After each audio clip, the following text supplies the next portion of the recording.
Hello, welcome to Data Minds. We're going to be learning Flex dashboard in Arrow, how you can create a dashboard in Arrow.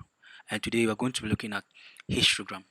Just create a common histogram or a simple histogram that you can really with the number of bars that you can try to slide on them. So we're having the slider where you can change the number of bars and it's going to reflect on the histogram. So what we're going to need here, the packages here are going to be Shiny, which is very important. We're going to be needing Flex dashboard. You might need that one. And we're going to be needing what ggplot2, and I don't think tidyverse is needed. Okay, we're needing tidyverse. Get that package to inside. So what I'll just do is run my Shiny, and it has been. So you can install them. So you can install them. Come to tools, install packages here. Then you install them. You can also use the command.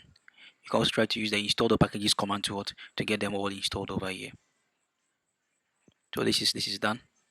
My Flex dashboard is done. So I'll just get in ggplot2. So I'll just get that and I'll add what tidyverse, even though we won't be needing it. I'll add tidyverse. Alright, so the next thing here is for us to get our fluid page. And we're going to get the UI, which is going to consist or contain the title bar here. That is the empty cast histogram. We're going to have a slider layout, a slider panel. We're going to have an input, that is a slider input where you have the number of beans or the number of bars. The minimum is going to be 1 and the maximum is going to be what? 50. Then we're going to let the value be 30 over here. So we can just turn on this. So I'll just come here, and then after that one too, we have the main panel where we're going to have the plot out to be a histogram. So when you do that, plot it, the output is going to be a histogram. So when you input all this code, then you execute. When you execute this code, it has been done, and so that is the UI. And we're also going to get the server, and the server is going to be more or less like this, a function that you're going to build. So you have a function, the input, then we have the output. We want the output to be a histogram, and we are going to let that be a render plot. We're going to set the bins to be what? The minimum of the empty cast. That we're going to use the mpg variable in the empty cast data set. So when you input all this, you also stand here and you execute your command. Alright, so now we have the Shiny app, which comes from the Shiny package. So I'm going to have the Shiny app and I'm going to set the UI and then the server. So I can say UI is equals to UI and server is equals to what server. You can also just leave it like this, or you can leave it like UI and then server. And what you just need to do is what to execute that.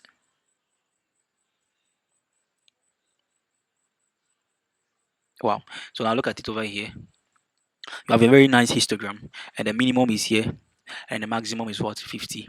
So our value that we set, it was 30, but you can maneuver. So this is just a slider. So if I want this slider is in such a way that you can maneuver it. You can.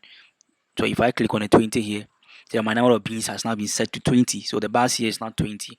If I leave it here, it's 6, right? So the bars here is just only 6. So you're able to navigate where it's a slider. It is like a dashboard where you can upload this online, and somebody who comes to see this will be able to navigate this. And once you click on the number of beans that you want, it automatically reflects in the histogram that you want to see it. All right. So this is how you can get, you can create a very nice, simple Flex dashboard inside Arrow. Just follow the code, and you will get this. You might not understand it for the first time, but as you continue to practice or as you continue to do more research on this, I bet you with time you'll be good in it. So on your first try, don't be afraid or don't have some fear if you're not able to get it right. But try it over and over again. Try to do some more research. ChatGPT is I'll try to use ChatGPT a lot. That is very helpful in data science. It is really helpful. So try to use ChatGPT, and with time you'll be perfect. So you can maneuver here, you can change your slider to the number you want, and it reflects in the histogram for you. So this is how you can get a simple flex dashboard inside what R. Thank you guys very much, and then subscribe to my YouTube channel if you haven't subscribed to it. Please subscribe to my YouTube channel.